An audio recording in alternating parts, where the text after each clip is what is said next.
Chapter 11 Your most precious commodity. Well arranged time is the surest mark of a well arranged mind. Sir Isaac Pitman. You know what's funny about life? Julian asked me. Tell me. By the time most people figure out what they really want and how to go about attaining it, it's usually too late. That saying, if youth only knew, if age only could, is so true. Is that what the stopwatch in Yogi Raman's fable is all about? Yes, the naked 9 foot tall, 900-pound sumo wrestler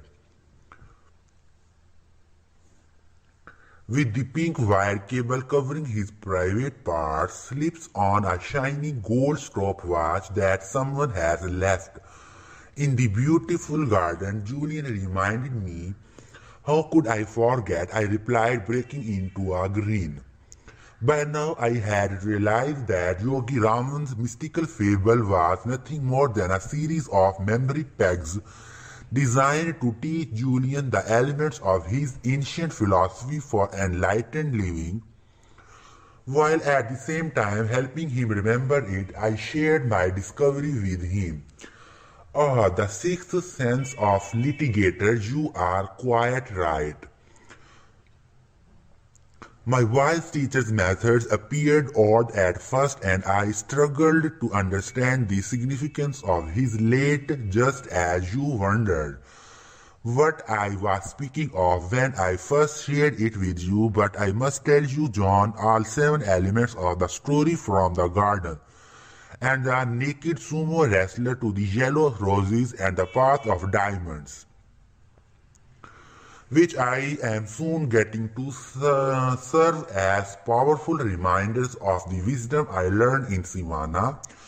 The garden keeps me focused on inspiring thoughts. The lighthouse reminds me that the purpose of life is a life of purpose. The sumo wrestler keeps me centered on continuous self-discovery, while the pink wire cable links me to the wonders of willpower. A day doesn't pass without me thinking about the fable and considering the principles Yogi Raman taught me. And exactly what does the shining gold stopwatch represent? It is a symbol of our most important commodity, time. What about positive thinking and goal setting and self-mastery? They all mean nothing without time. About 6 months after I made the delightful forest retreat in Sivana my temporary home, one of the sages came to my hut of roses while I was studying. Her name was Diva. She was a stunningly beautiful woman with jet black hair that fell just below her waist, and in a very gentle and sweet voice she informed me that she was the youngest of all the sages living in that secret mountain abode. She also said that she had come to me on the instructions of Yogi Raman, who had told her that I was the best student he had ever had. Maybe it is all the pain you suffered in your former life that has allowed you to embrace our wisdom. With such an open heart, she stated, as the youngest of our community, I have been asked to bring you a gift. It is from all of us, and we offer it as a token of our respect for you, one who has traveled so far to learn our ways. At no point have you judged us or ridiculed our traditions. So though you have now decided to leave us within a few weeks, we consider you one of our own. No consider has ever received what I am about to give you. No outsider has ever received what I am about to give you. What was the gift? I asked impatiently. Diva pulled out an object from her home spun cotton bag and handed it to me wrapped in a fragrant cover of some type of paper was something I never thought I would see there in a million years. It was a miniature hourglass which had been made from blown glass and a small piece of sandalwood. Seeing my expression, Diva quickly told me that each of the sages had received one of these instruments as children, though we have no possessions and live pure, simple lives with respect to time and note its passing. These little hourglasses serve as daily reminders of our mortality and the importance of living full, productive days while advancing our purposes. These monks up in the highest reaches of the Himalayan mountains kept time. Each and every one of them understood the importance of time. They each had developed what I call a time consciousness. You see, I learned that time slips through our hands like grains of sand, never to return. Those who use time wisely from an early age are rewarded with rich, productive, and satisfying lives. Those who have never been exposed to the principle that time mastery is life mastery will never realize their enormous human potential. Time is the great leveler.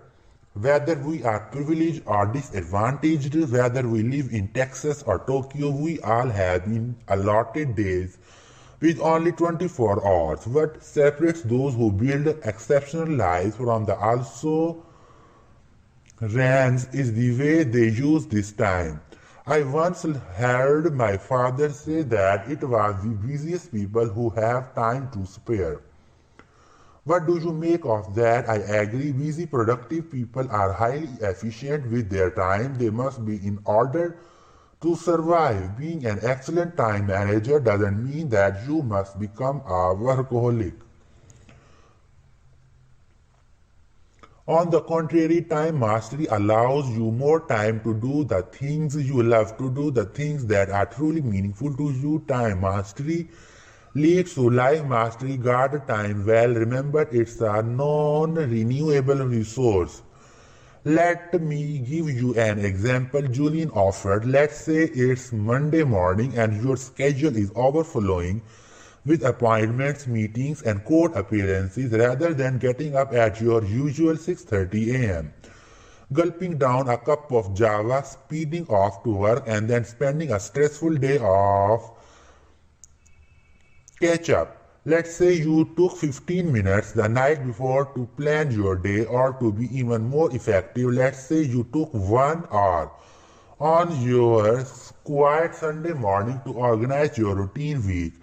In your daily planner, you wrote about when you would meet with your clients, when you would do legal research, and when you would return phone calls.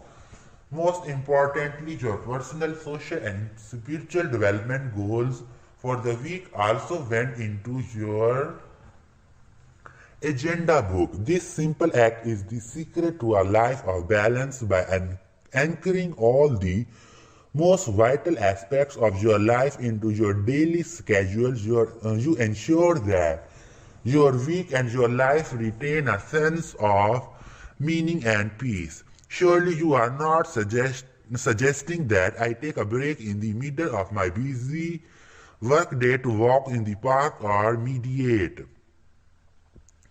I am sure am. Why are you so rigidly bound to convention? Where do you feel that you have to do things the same way as everyone else? Run your own race. Why not start working an hour earlier, so that you will have the luxury of taking a serene mid-morning walk in that beautiful park across from your office? Or why not put in a few extra hours at the beginning of your week so that you can cut out early on Friday to take your kids to the zoo? Or why not start working at home 2 days a week so that you can see more of your family? All I am saying is plan your week and manage your time creatively. Have the discipline to focus your time around your priorities. The most meaningful things in your life should never be sacrificed to those that are the least meaningful, and remember, failing to plan is planning to fail by writing down not only your appointments with others,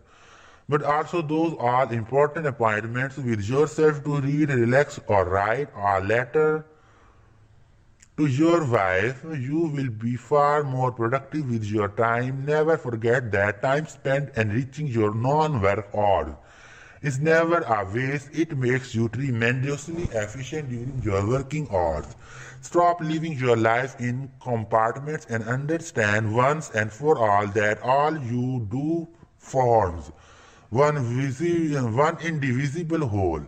The way you act at home affects the way you act at work. The way you treat people at the office affects the way you will treat your family and friends. I agree, Julian, but I really don't have the time to take breaks in the middle of my day as it is.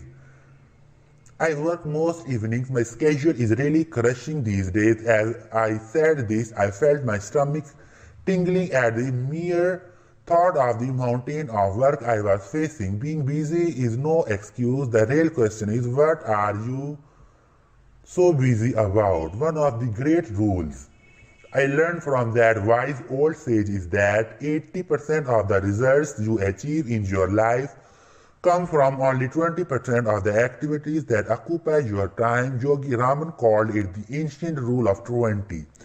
I am not sure I follow you. Okay, let's go back to your busy Monday. From morning until night, you might spend your time doing everything from chatting on the phone with clients and drafting legal pleadings to reading your youngest child a bedtime story or playing chess with your wife. Agreed. Agreed. But out of all of the hundreds of activities you give your time to, only 20% of those will yield real, lasting results. Only 20% of what you do will have an influence on the quality of your life. These are your high-impact activities. For example, 10 years from now, do you really think all the time you spent gossiping at the water cooler or sitting in some smoke-filled lunch room or watching television will count for anything? No, not really, right? So I am sure you will also agree there are a number of activities that will count for everything. You mean like time spent improving my legal knowledge, time spent enriching my relationships with my clients, and time invested in becoming a more efficient lawyer. Yes, and time spent nourishing your relationship with Jenny and the kids, time spent connecting with nature and showing gratitude for all that you are so fortunate to have, time spent renewing your mind, your body, and your spirit. These are just a few of the high-impact activities that will allow you to design the life you deserve. Direct all of your time to those activities that count. Enlightened people are priority-driven. This is the secret of time mastery. Wow, Yogi Raman taught you all that. I have become a student of life, John. Yogi Raman certainly was a wonderful and inspiring teacher, and I will never forget him for that, but all of the lessons I have learned from my varied experiences have now come together like pieces of a big jigsaw puzzle to show me the way to a better life. Julian added, I hope you will learn from my earlier mistakes. Some people learn from the errors others have made. They are the wise. Others feel that true learning comes only from personal experience. Such people endure needless pain and distress. Over the course of their lives, I had been to many seminars on time management as a lawyer, yet I had never heard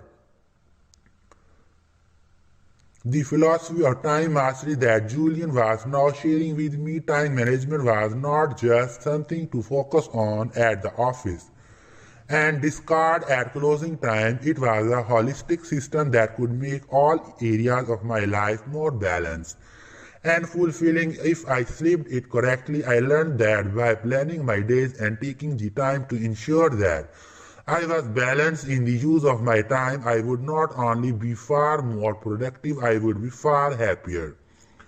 So life is like a fat strip of bacon. I chimed in. You have to separate the meat from the fat in order to be the master of your time.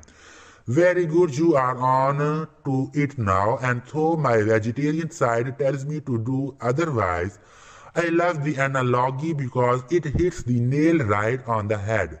When you spend your time and precious mental energy focusing on the meat, you have no time to waste on the fat. This is the point at which your life moves from the realm of the ordinary into the exhaustiveness of the extraordinary. This is when you really start to make things happen and the doors to the temple of enlightenment suddenly swing open.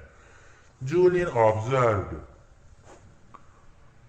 That brings me to another point. Don't let others steal your time. Be wary of time thieves. These are the people who always call on the telephone just as you have put the kids to sleep and have settled into your favorite chair to read that thrilling novel you have heard so much about. These are the people who have a knack of dropping by your office just as you have found a few minutes in the midst of a hectic day to catch your breath and collect your thoughts. Does this sound familiar? As usual, Julian, you are right on the money. I guess I have always been too polite to ask them to leave or to keep my door shut. I confided.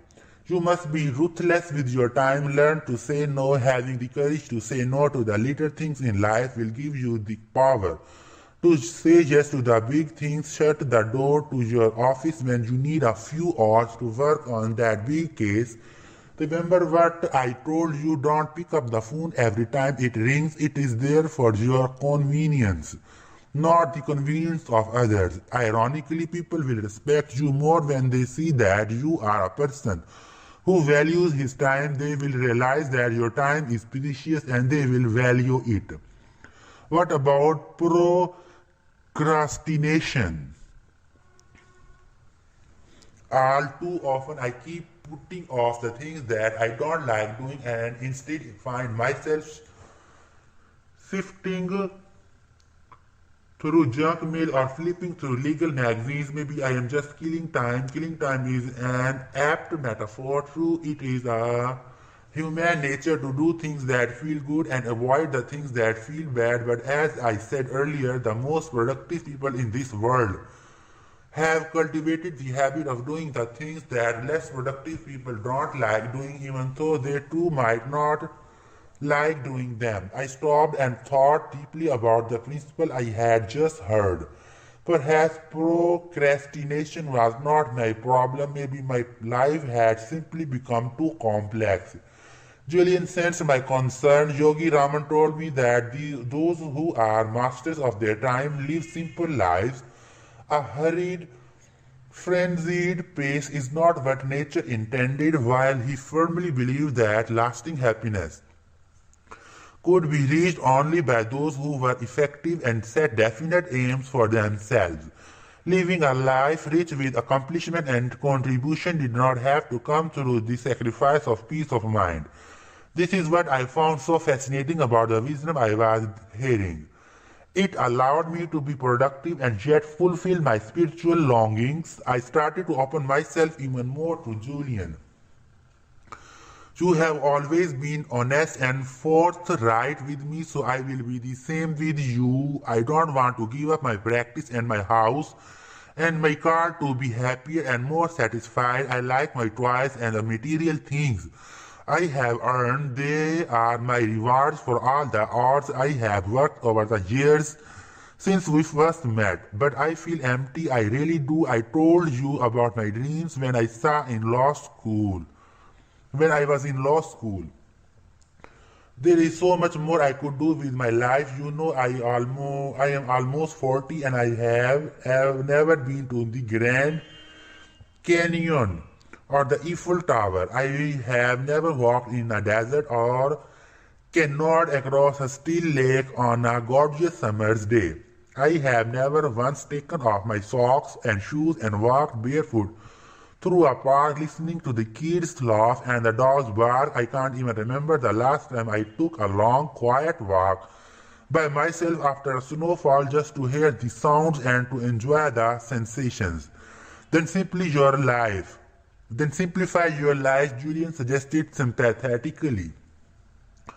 Apply the ancient ritual of simplicity to every aspect of your world. By doing so, you are bound to have more time to savor these glorious wonders. One of the most tragic things that any one of us can do is put off living. Too many people are dreaming of some magical rose garden on the horizon rather than enjoying the one growing in our backyards. What a tragedy. Any suggestions? That I will leave to your own imagination.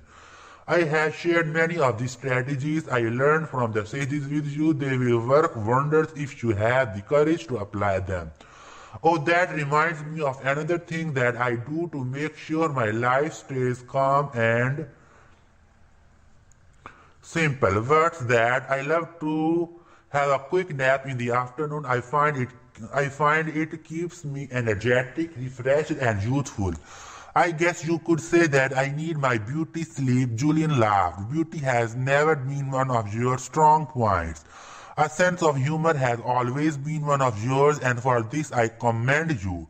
Always remember the power of laughter. Like music, it is a wonderful tonic for life, stresses, and strains. I think Yogi Raman said it best when he said laughter opens your heart and soothes your soul. No one should ever take life so seriously that they forget to laugh at themselves. Julian had one final thought to share on the subject of time, perhaps most importantly, Johan. Stop acting like you have 500 years to live. When Diva brought that little hourglass to me, she offered some advice that I will never forget. What did she say? She told me that the best time to plant a tree was 40 years ago. The second best time is today. Don't waste even 1 minute of your day. Develop a deathbed mentality. I beg your pardon, I was struck by the graphic term Julian had employed. What's a deathbed mentality?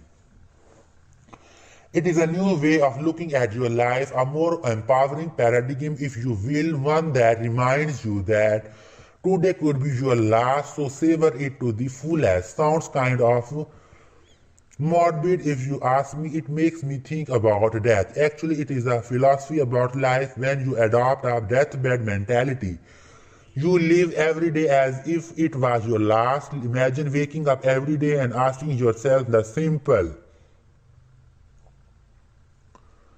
question, what would I do today if it was my last? Then think about how you would treat your family, your colleagues, and even those who you don't know. Think about how productive and excited you would be to live every moment to the maximum. The deathbed question alone has the power to change your life. It will energize your days and bring a rush of zest and spirit to all that you do. You will start focusing on all the meaningful things that you have been putting off and stop squandering time on all those petty things that have dragged you down into the quagmire of crisis and chaos. Julian continued, push yourself to do more and to exercise and to experience more. Harness your energy to start expanding your dreams. Yes, expand your dreams. Don't accept a life of mediocrity. When you hold such infinite potential within the fortress of your mind, dare to tap into your greatness. This is your birthright. Powerful step heads more. There is the simple remedy to break the spell of frustration that plogs so many people. My cup is still empty, I said softly. Act as if failure is impossible and your success will be assured. Wipe out every thought of not achieving your objectives, whether they are material or spiritual. Be brave and set no limits on the workings of your imagination. Never be a prisoner of your past. Become the architect of your future. You will never be the same. As the city started to awaken and the morning grew into full bloom, my ageless friend started to show the first signs of weariness after a night spent sharing his knowledge with the eager student. I had been astonished by Julian's stamina, his boundless energy, and his endless enthusiasm. He not only talked his talk, he walked his walk. We are moving to the end of Yogi Rama's magical fable, and I am approaching the time when I must leave you, he said gently. I have much to do and many more people to meet. Are you going to tell your partners that you have returned home? I asked, my curiosity getting the better of me. Probably not, Julian replied. I am so different from the Julian manner they knew. I don't think the same thoughts. I don't wear the same clothes. I don't do the same things. I am a fundamentally changed person. They would not recognize me. You really are a new man. I agreed, chuckling inwardly as I pictured this mystical monk adorned in the traditional robes of Sivana stepping into the striking red Ferrari of his former life. A new being is probably even more accurate. I don't see the distinction, I confessed. There is an ancient saying in India, we are not human beings having a spiritual experience, we are spiritual beings having a human experience. I now understand my role in the universe. I see what I am. I know I am no longer in the world. The world is in me. I am going to have to chew on that one for a while, I said in total honesty, not quite comprehending what Julian was talking about. Sure, I understand, my friend. A time will come when you are clear on what I am saying. If you follow the principles I have revealed to you and apply the techniques I have offered, you will surely advance along the path of enlightenment. You will come to master the art of personal government. You will see your life for what it really is, a small blip on the canvas of eternity, and you will come to see clearly who you are and the ultimate purpose of your life, which is to serve, of course, no matter how big a house you have or how sleek a car you drive. The only thing you can take with you at the end of your life is your conscience. Listen to your conscience. Let it guide you. It knows what is right. It will tell you that your calling in life is ultimately selfless service to others in some form or another. This is what my personal audacity has taught me. Now I have so many others to see, serve and heal. My mission is to spread the ancient wisdom of the sages of Sivana to all those who need to hear it. This is my purpose. The fire of knowledge had kindled Julian's spirit. This was obvious even to an unenlightened soul such as myself. He was so passionate, so committed, and so fervent about what he was saying that it was reflected even in his physical dimension. His transformation from a frail old litigator to a vital young Adonis was not brought about by a simple change in his diet and daily dose of some quick fix exercise plan. No, it was a far deeper panacea that Julian had stumbled upon high in those majestic mountains. He had found the secret that people through the ages have been searching for. It was more than the secret of youth, fulfillment, or even happiness. Julian had discovered the secret of the self.